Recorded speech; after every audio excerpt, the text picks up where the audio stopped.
Hi every one, welcome to the channel. இன்றைக்கி நம்ம இந்த செஷனில் அன்சங் பேண்டமிக் ஹீரோஸ் அப்படின்ற ஒரு ப்ரோஸ் பற்றி பார்க்கலாம். இது யூனிசெஃப் ரிலீஸ் பண்ணியிருக்கு. இது வந்து கோவிட்-19 அந்த தொற்றின் உலகளவிய தாக்கமும் யூனிசெஃபின் ஒரு மறைக்கப்பட்ட தொற்றுநோய் வீரர்கள் நிறைய பேர்த்த மறைஞ்சிருக்கு, நிறைய பேருடைய விஷயங்கள் வெளியே பேசப்படலை, சரிங்களா? அதை பற்றி தான் இதை பேசுது. கோவிட்-19 தொற்றின் நோய் இருக்கு இல்லைங்களா, அது அப்போது அவங்க வந்து சமுதாய மேம்பாட்டிற்காக செய்த சேவை இருக்கு இல்லையா, அதை பற்றி தான் இது பேசுது. இப்படி இருக்க ஆட்களில் வந்து பார்த்திங்கன்னா அதில் ஒருத்தவங்க வந்து உகாண்டாவை சேர்ந்த ஜூடித் காண்டிரு. இவங்க வந்து ஹெல்த் சென்டரில் ஒர்க் பண்ணுறாங்க, சரிங்களா? அடுத்தது நேபாளிலேருந்து பீர்மா தேவி குன்வார் அப்படின்னு, அடுத்தது டென்சானியாவிலேருந்து ஒரு இமானுவேல் அப்படின்றவர், அதுக்கப்புறம் கெய்ஸா அப்படின்ற ஒரு 14 years old ஒரு கேர்ள். சரி, இவங்களை பற்றி தான் இந்த லெசன். உகாண்டாவுடைய யும்பே மாவட்டத்தில் உள்ள மெடிகோ சுகாதார ஒரு மையத்தில் தான் உதவி நர்சிங் அதிகாரியாக இவங்க ஜூடித் காண்டிரு இருக்காங்க. கோவிட்-19 தொற்றால் பாதிக்கப்பட்டு சமூக அவமதிப்பு எதிர்கொண்ட போதும் தனது கடமைக்கு அர்ப்பணிப்போடு இருந்தாங்க.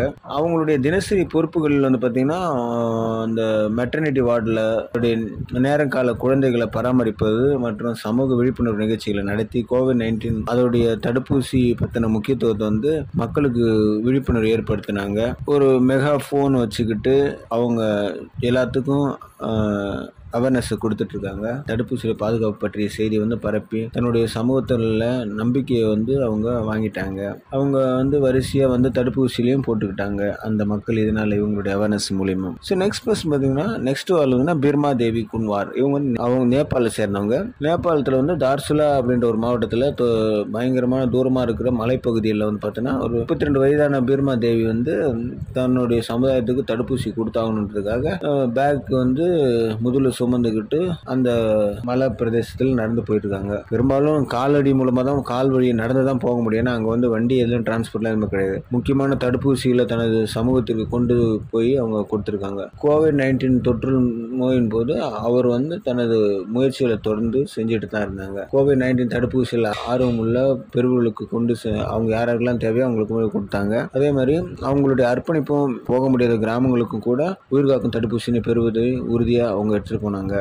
நெக்ஸ்ட் பர்சன்னா இமானுவேல் காஸ்மோஸ் சாக்கோ அப்படின்றவங்க தான். இவர் வந்து தன்சானியா 18 வயசுல இருந்த தன்சானியா ஆட்னார். ஒரு சமூக செயற்பாட்டாளர் இமானுவேல் காஸ்மோஸ். பயங்கரமான எதிர்ப்புகளும் மத்தியில் இந்த இளைஞர் வந்து புத்திசாலித்தனத்தின் உதாரணமாக இருந்தாங்க. கிளிமாஞ்சோரோ மலை அடிவாரத்தில் தான் பிறந்தவர் இவர்.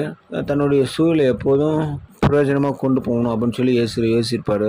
தொற்று நோயின் போது அவர் ஒரு முக்கியமான சுகாதார கருவியை கண்டுபிடித்தார். இது சமூக சவால்களை மாற்றுவதற்கான ஒரு விருப்பத்தை இது கொடுத்துருக்கு.